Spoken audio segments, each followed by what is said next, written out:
Silahkan kepada Prof. Muti.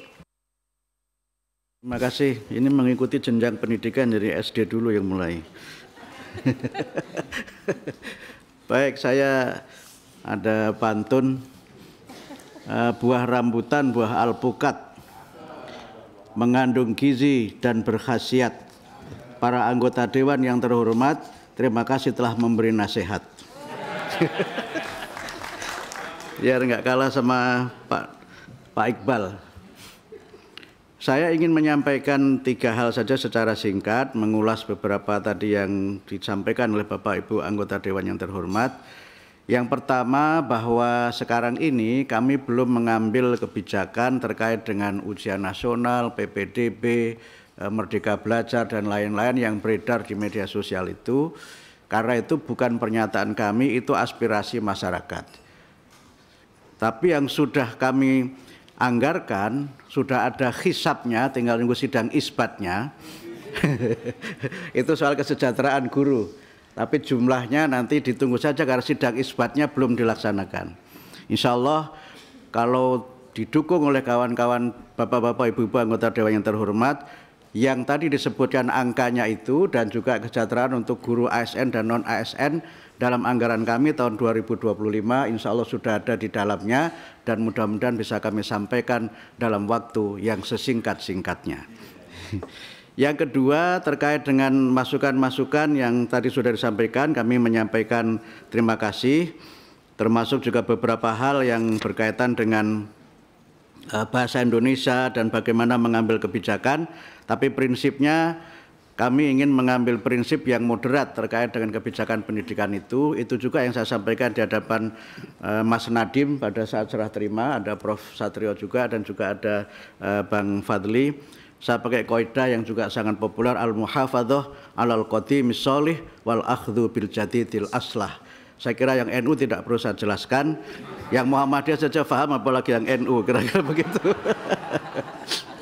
Jadi yang baik-baik akan terus kita terus pertahankan, tapi yang belum tentu harus kita sempurnakan. Kalau sama semua, untuk apa menterinya baru kan begitu.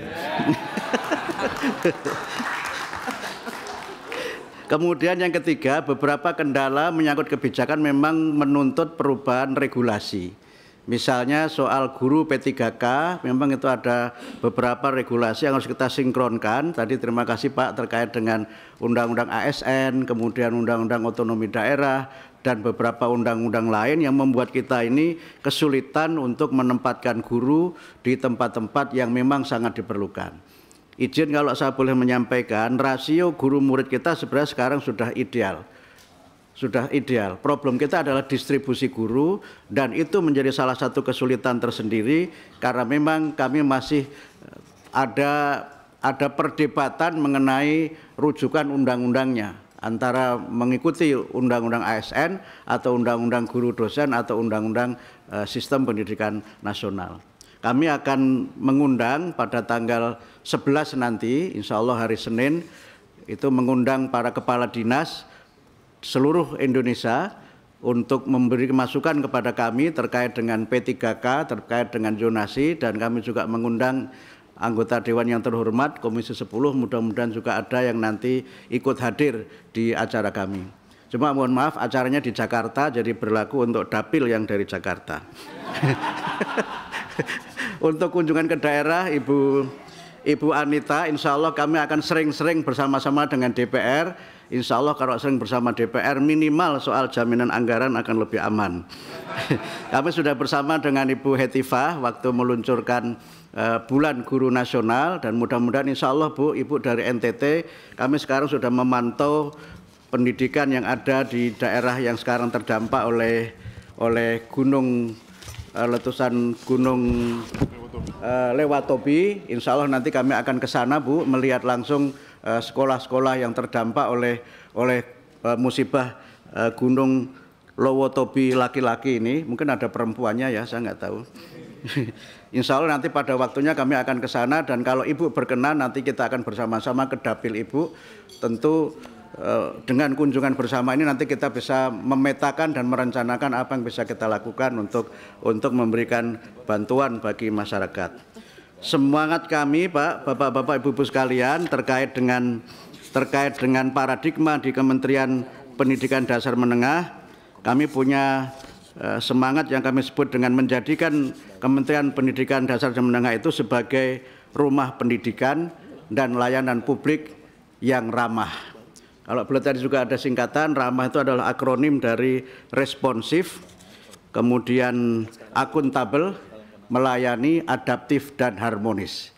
Kami ingin hubungan kami dengan DPR terbangun dengan harmonis, dan juga kami ingin agar semangat kita bersama untuk memajukan dan menjadikan Indonesia sebagai negara yang maju, negara yang cerdas dapat kita wujudkan bersama-sama dengan sinergi antara Kementerian Pendidikan Dasar dan Menengah dengan Bapak Ibu sekalian Komisi 10 DPR RI. Kami kira demikian tanggapan saya secara umum. Mudah-mudahan ya. Izin pimpinan. Ya, silakan. Masih belum berselang Pak Menteri. Masalah aspirasi teman-teman yang masalah infrastruktur yang tadinya di PUPR kita akan ke Komisi 10 atau ke Kementerian. Ya, itu juga termasuk kendala kami Bapak, dan menurut informasi yang kami terima itu perlu dukungan dari Komisi 10 karena memang termasuk dalam catatan kami banyak pembangunan infrastruktur yang tidak dapat terlaksana dengan sebaik-baiknya karena pembangunannya tidak oleh kami di Kementerian Pendidikan Dasar Menengah tapi oleh Kementerian Pekerjaan Umum sekarang ini, dan kami sudah ada rencana untuk nanti bertemu dengan Menteri Pekerjaan Umum membicarakan persoalan ini, dan mohon maaf ini juga sudah kami sampaikan kepada Bapak Wakil Presiden mengenai kendala ini, sehingga kami mengusulkan kalau tidak bisa seluruhnya, opsinya bisa opsi yang moderat. Kita ingin solusi yang moderat. Misalnya dalam nominal tertentu itu oleh Menteri Pekerjaan Umum, tapi dalam nominal yang tertentu juga boleh oleh kita, sehingga dikerjakan bersama-sama paralel sehingga pencapaiannya lebih cepat. Itu usulan kami dan dukungan kami untuk program ini dari Komisi 10 sangat kami harapkan. Termasuk untuk guru agama, Pak, kami juga nanti akan ketemu dengan Menteri Agama. Karena sekarang ini kami mendapat banyak keluhan, Ibu Etiva juga bersama dengan saya, guru agama yang di sekolah umum ini nasibnya seperti anak yatim atau anak tiri. Dan itu mungkin mereka harus kita berikan solusi, jalan keluar, karena dapat informasi kalau mengikuti sistem yang sekarang, untuk dapat sertifikasi mereka harus antri 40 tahun. Dan itu berarti sudah pensiun masih belum dapat sertifikasi gitu. Nah, ini yang memang harus kita cari jalan keluarnya, dan banyak hal yang nanti kita harus koordinasi dengan kementerian-kementerian terkait. Tapi ini kan juga baru pertemuan yang pertama, mudah-mudahan tidak pertemuan yang terakhir. Dan kemudian yang terakhir soal tadi Bu mengenai bagaimana kita memenuhi pendidikan untuk semua. Paradigma kami bukan paradigma sekolah, tapi paradigma belajar. Jadi pendidikan itu tidak harus di sekolah, tetapi belajar. Sehingga karena itu kalau jaraknya jauh dan jumlah penduduknya sedikit, maka terlalu mahal kalau kita mendirikan sekolah di situ. Sehingga solusinya adalah membuka semakin banyak akses layanan yang memungkinkan mereka belajar, dan karena itu maka partisipasi masyarakat yang kita perlukan, termasuk afirmasi bagi masyarakat, dan termasuk tadi relawan mengajar, Bu, bukan guru mengajar tapi relawan mengajar, yang bisa jadi mereka bukan guru tapi siap untuk mengajar di situ, atau dengan sistem pendidikan daring dan sebagainya. Kamu memiliki banyak opsi yang nanti bisa kita bicarakan bersama-sama. Kemudian yang terakhir saya kira yang berkaitan dengan masukan-masukan untuk bagaimana perbaikan-perbaikan pendidikan, kami berterima kasih, dan sekali lagi kami sampaikan bahwa secara tahun ajaran sekolah itu sekarang berada di pertengahan tahun ajaran.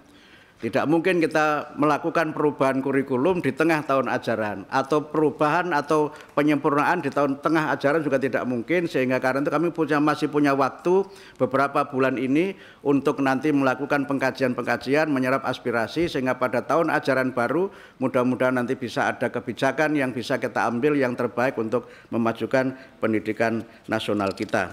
Saya kira demikian, dan yang sudah kami lakukan baru dua sebenarnya. Yang satu adalah tadi tentang bahasa Indonesia.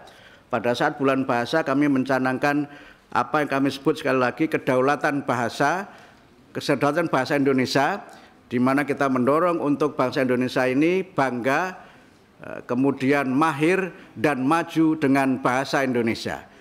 Kemudian yang 7 kebiasaan tadi juga sudah kami sampaikan, insya Allah nanti kami akan luncurkan itu di bulan Desember, sehingga pada bulan Januari itu sudah menjadi paradigma baru penanaman pendidikan karakter yang tidak harus melalui berbagai macam teori, tapi membangun karakter dengan membangun pembiasaan, yang dengan pembiasaan itu terbangun kebiasaan, dari kebiasaan terbentuk kepribadian, dari kepribadian terbangun peradaban. Saya kira demikian, terima kasih. Karena semua tadi sudah wallahul muwaffiq, izinkan saya dengan nasrun minallah wa fathun qarib wa basyiril mu'minin. Wassalamualaikum warahmatullahi wabarakatuh. Waalaikumsalam, terima kasih